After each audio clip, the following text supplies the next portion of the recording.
నియోజకవర్గాల సమీక్ష సమావేశాల్లో పలువురు నేతలపై అధిష్టానానికి ఫిర్యాదులు అందాయి.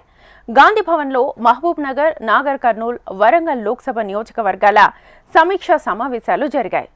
ఈ సమావేశాల్లో నాగర్ కర్నూల్ ఎంపీ మల్లు రవిపై ఆలంపూర్ నియోజకవర్గ కాంగ్రెస్ నాయకులు, కార్యకర్తలు ఫిర్యాదు చేశారు.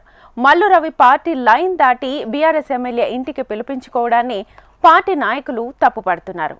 వాళ్లకి సత్కారాలు చేయిస్తూ పార్టీ శ్రేణుల మనోభావాలను దెబ్బతీస్తున్నారని ఆరోపించారు. స్థానిక కాంగ్రెస్ నాయకులకు విలువ ఇవ్వకుండా బీఆర్ఎస్ నాయకులకు ఎమ్మెల్యేలను వెంటబెట్టుకుని తిరుగుతూ తమను అవమానపరుస్తున్నట్లుగా తెలిపారు.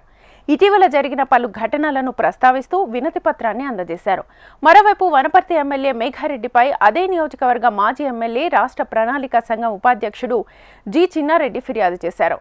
సీనియర్ అయిన తనకు పార్టీ ప్రభుత్వ కార్యక్రమాల సమాచారం ఇవ్వడం లేదని, ప్రోటోకాల్ పాటించడం లేదని చెప్పారు. Gadwal incharge Saritha, Tirupataiah, DCCB chairman Vishnuvardhan రెడ్డిలపై కూడా ఫిర్యాదు చేసినట్లుగా తెలుస్తోంది.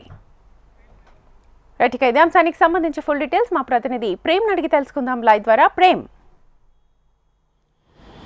శ్వేత, మీరన్నట్టుగా ఏదైతే ఒకవైపు కాంగ్రెస్ ప్రభుత్వం ఏర్పడ్డ నాటి నుంచి ఒకవైపు పార్టీ, మరొక వైపు ప్రభుత్వం, రెండు ఒక అభివృద్ధి కార్యక్రమాలు ఒక ఎత్తు అయితే, మరొక వైపు పార్టీ బలోపేతం కోసం రెండింటిని జోడించుకొని పార్టీ, ప్రభుత్వం రెండు కూడా కలిసి పనిచేస్తున్నాయి. దాంట్లో భాగంగానే ఇప్పటికీ మొత్తం రాష్ట్రంలో ఉన్నటువంటి అసెంబ్లీ నియోజకవర్గాలతో పాటుగా అది ఉమ్మడి జిల్లాలు, నియోజకవర్గాలు, మండల, గ్రామాలకు సంబంధించినటువంటి కాంగ్రెస్ కార్యకర్తలతో సమావేశాలు ముగిశాయి. ఆయా నియోజకవర్గాలు, జిల్లాల వారీగా, మండలాల వారీగా, ఇటు రాష్ట్రానికి వచ్చేసరికి రాష్ట్రంలో ఇన్ఛార్జితో పాటు పీసీసీ చీఫ్ వరుస సమావేశాలతో ప్రతి ఒక్కరిని కూడా గత 10 ఏళ్లలో ఏం జరిగింది, ఇప్పుడు సంవత్సరాల కాలంలో కాంగ్రెస్ ప్రభుత్వం ఏర్పడ్డ తర్వాత ఏమేం చేసుకుంటూ వచ్చామనేది కూడా కార్యకర్తలకు వీరు నేతలంతా కూడా ఉద్దేశించి చెప్పుకుంటూ వస్తున్నారు. అయితే ఈ సమావేశాల్లోనే ఎక్కడికక్కడ రాష్ట్ర వ్యాప్తంగా కూడా ఇటు పార్టీ ఫిరాయించినటువంటి ఎమ్మెల్యేలు ఉన్న చోట కానీ, అలాగే మేజర్గా ఇక్కడే కొంత ఇబ్బంది అవుతున్నట్టుగా పార్టీ గ్రహించింది. దాంట్లో భాగంగానే పార్టీ ఫిరాయించినటువంటి 10 నియోజకవర్గాలతో పాటుగా ఉమ్మడి మహబూబ్ నగర్ జిల్లా, ఉమ్మడి వరంగల్ జిల్లా, ఉమ్మడి మెదక్ జిల్లా, ఈ 3 జిల్లాల్లో మేజర్గా కొంత అక్కడ ఉన్నటువంటి నియోజకవర్గాల వారిగా కార్యకర్తలకు, మిగతా బీఆర్ఎస్ నుంచి వచ్చినటువంటి ఎమ్మెల్యేలకి ఇద్దరికీ పొసగడం లేదనే చర్చ అయితే గాంధీభవన్లో పెద్ద ఎత్తున నడుస్తుంది.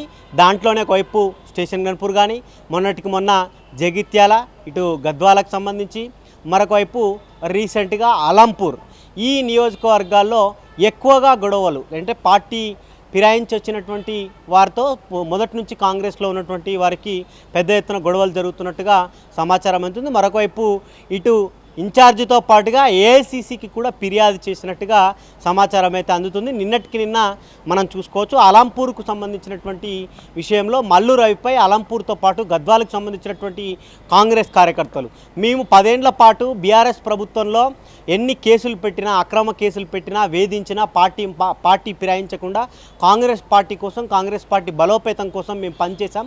కానీ ఇప్పుడు పార్టీ ఫిరాయింపు వచ్చినటువంటి నేతలను కానీ, లేకపోతే స్థానికంగా ఉన్నటువంటి బీఆర్ఎస్ నేతలతో, బీఆర్ఎస్ ఎమ్మెల్యేలతో మన కాంగ్రెస్ పార్టీకి సంబంధించినటువంటి వారు సన్నిహితంగా ఉండడం కానీ, లేకపోతే సన్మానాలు, ఇవన్నీ ఎందుకు పార్టీకి సంబంధించినటువంటి కరడుగట్టిన కాంగ్రెస్ కార్యకర్తల ఏదైతే వారు ఉన్నారో వారిని ఇబ్బంది పెట్టేలాగా కాంగ్రెస్కు సంబంధించినటువంటి కొంతమంది నేతలు చేస్తున్నారు. మరొకవైపు దాంట్లో ప్రధానంగా ఎంపీ మల్లు రవి ప్రధాన పాత్ర పోషిస్తున్నారని చెప్పేసి కూడా వారు లేఖలోనే ఫిర్యాదు చేయడం జరిగింది. నిన్న ఇన్ఛార్జ్ మీనాక్షి నటరాజన్ కూడా చెప్పినారు. మొన్న ఇక జగిత్యాల విషయాన్ని కనుక మనం చూసుకుంటే జీవన్ రెడ్డి అటు సంజయ్ మధ్య పచ్చగడ్డి వేస్తే బగ్గుమనేంత గొడవలు కూడా జరుగుతున్నాయి. అక్కడ స్థానికంగా ఉన్నటువంటి కాంగ్రెస్, బీఆర్ఎస్ నుంచి వచ్చినటువంటి వారికి కూడా పెద్ద ఎత్తున గొడవలు జరుగుతున్నటువంటి పరిస్థితులు చూస్తాం. అదే విధంగా పడాన్ చెరువుకు సంబంధించి, మరొక వైపు స్టేషన్ గన్పూర్ నియోజకవర్గానికి సంబంధించి, ఇట్లా కాంగ్రెస్ పార్టీలో మొదటి నుంచి పనిచేసినటువంటి వారిని చూడకుండా కేవలం పార్టీ ఫిరాయించి వచ్చినటువంటి వారికే ఎక్కువగా ప్రియారిటీ ఇస్తున్నారు. పార్టీ పదవులకు సంబంధించినటువంటి విషయంలో కూడా వారికే అవకాశాలు ఎక్కువగా ఇస్తున్నారని చెప్పేసి వీరైతే ఫిర్యాదులు చేస్తున్నారు. చూడాలి మరి స్వయంగా క్రమశిక్షణా సంఘం చైర్మన్కే వారిపై ఫిర్యాదు చేయడంతో వీరైతే ఇప్పుడు కాంగ్రెస్కు సంబంధించినటువంటి ముఖ్య నేతలంతా తలలు పట్టుకున్న పరిస్థితి అయితే కనబడుతుంది. ఇకపై వారిపై అయితే ఇప్పటికీ నిన్నటికి నిన్న పిసిసి చీఫ్ కూడా అయితే ఈ ఫిర్యాదులన్నిటికీ సంబంధించి కాంగ్రెస్ అధిష్టానం చెక్ పెట్టే ఆలోచనలో ఉందా? ఒకవేళ ఉంటే ఎలాంటి చెక్ పెట్టే ఆలోచన ఉంది? పార్టీ ఫిరాయింపులను మొదటి నుంచి ప్రోత్సహించింది పార్టీలోని ముఖ్య నాయకులే. ఎందుకంటే ఒకవైపు ప్రభుత్వం ఏర్పడ్డ కొద్ది రోజులకే బీఆర్ఎస్ నుంచి కానీ బీజేపీ నుంచి ఈ ప్రభుత్వం ఎక్కువ రోజులు ఉండదు, వారికే ఎవరికి సీఎంగా రేవంత్ రెడ్డి ఉండడం ఆ మిగతా మంత్రులకు కానీ లేకపోతే మొదటి నుంచి పార్టీలో ఉన్నవారికి నచ్చడం లేదు. కాబట్టి ఎక్కువ రోజులు కాంగ్రెస్ ప్రభుత్వం ఉండదనే దాన్ని వారు ఎక్కువగా ఎక్స్పోజ్ చేయడం జరిగింది. దాంతో వీరు పార్టీ ఫిరాయింపులను ప్రోత్సహించారో వచ్చినటువంటి ఆ 10 మంది ఎమ్మెల్యేలు కూడా 10 మంది ఎమ్మెల్యేలతో పాటుగా మరొకవైపు ఎంఐఎం సపోర్ట్ కూడా తీసుకుంది. కాబట్టి ఇప్పుడు పార్టీ ఫిరాయించి వచ్చినటువంటి ఎమ్మెల్యేలపై లేదా ఆ ఉన్నటువంటి కార్యకర్తలు కానీ ముఖ్య నాయకులపై అయితే చర్యలు తీసుకునే అవకాశం అయితే లేదు. కాకపోతే ఇటు బీఆర్ఎస్ నుంచి వచ్చిన వారిని కానీ లేకపోతే మొదటి నుంచి కాంగ్రెస్లో ఉన్నవారిని వీరిద్దరిని ఇన్ఛార్జ్ మీనాక్షి నటరాజన్తో పాటుగా పిసిసి చీఫ్ కూర్చొని సర్ది చెప్పే అవకాశం ఉన్నట్టుగా కొంత చర్చ అయితే జరుగుతుంది. ఈ మొత్తం రాష్ట్ర వ్యాప్తంగా ఉన్నటువంటి కాంగ్రెస్ ముఖ్య నాయకుల సమావేశాల తర్వాత స్పెషల్గా 10 నియోజకవర్గాల్లో ఎవరెవరికైతే గొడవలు ఉన్నాయో వారిని ప్రత్యేకంగా పిలిపించుకొని మాట్లాడే అవకాశం ఉన్నట్టుగా కూడా కొంత గాంధీ భవన్లో చర్చ జరుగుతుంది. Shweta. Right Prem, thank you.